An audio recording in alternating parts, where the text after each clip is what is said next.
The first time Yulita held Rebecca, the baby's fist closed around her index finger like a promise.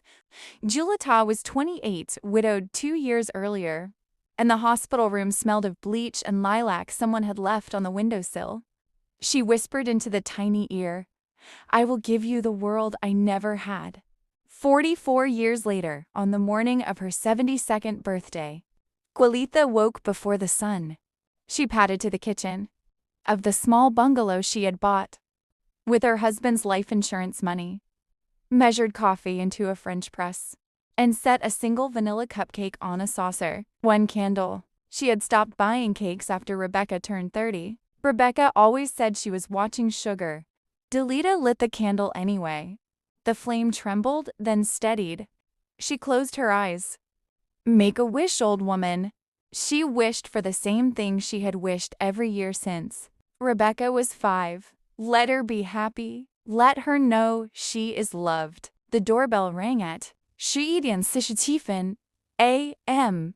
Rebecca swept in, wearing a charcoal blazer and the perfume that cost more per ounce than Julita's monthly electric bill.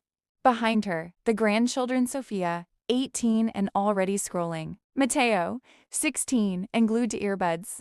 Luna, 12 and clutching a half-eaten bag of Takis, trailed like reluctant planets. "Happy birthday, Mom," Rebecca said, air kissing somewhere near Julita's cheek. "We can't stay long. Brunch reservation at 1. Olita had cleared the dining table at dawn, laid out photo albums, pressed the tablecloth her own mother had embroidered. She had even baked Rebecca's childhood favorite lemon bars dusted with powdered sugar. They sat untouched. Rebecca's phone buzzed.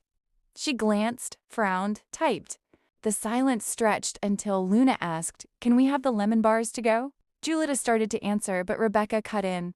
"Mom, we need to talk about the lake house. The roof is leaking again and the HOA fees went up. I can't keep covering." "I sold the lake house last year," Elita said quietly. Rebecca's head snapped up. "You what?" "I needed the money for your down payment on the new build, remember? The one with the home office and the quartz counters." Rebecca's mouth opened, closed. "That was temporary. I told you I'd pay you back once the bonus hit." Julita smiled the way you smile at a child who has forgotten to say thank you. "It's fine, Mia. I have enough." But she didn't. Her pension barely covered groceries and the blood pressure pills. The quartz counter house had taken the last of the lake house money, and the monthly transfers, like clockwork, had been coming from a high-yield account that now read. Rebecca sighed. The sound of a woman interrupted. "Look, I'm swamped. Can we do this another time? And please stop sending the kids those random Amazon gifts. Luna doesn't need another sketchbook."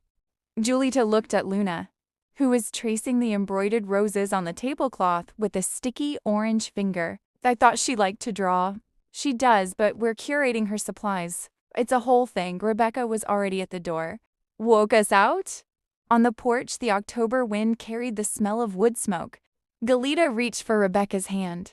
"Before you go, did you want to blow out the candle together? For old times?" Rebecca checked her watch. "Mom, I'm late." The words came fast, almost bored, as if she were reading from a script she'd rehearsed in the car. "Honestly, I can't wait until you're gone. It'll be so much easier when you're out of my life." The screen door slapped shut. The SUV reversed down the driveway. Glita stood on the porch until the taillights disappeared, the candle on the cupcake guttering in the breeze. She did not cry until she was inside, until the deadbolt clicked, until the house settled into its familiar creaks. Then she sank to the kitchen floor, back against the cabinets, and let the sound tear out of her raw animal, decades in the making. That night she made 3 lists on the back of an envelope. List 1, what I gave. Tuition, state school, then grad school, $87,000. First car, used Honda, then the upgrade, $22,000. Wedding contribution, 10,000. Ling ling ling. Down payment on first condo, $65,000. Down payment on current house, $120,000. Monthly transfers, 12 years times $. Babysitting free. Wool years. Unquantifiable. Total 48,700美元. List 2. What I kept. 1 bungalow paid off. Social Security $1,914 month. Savings 312.47美元. Dignity questionable.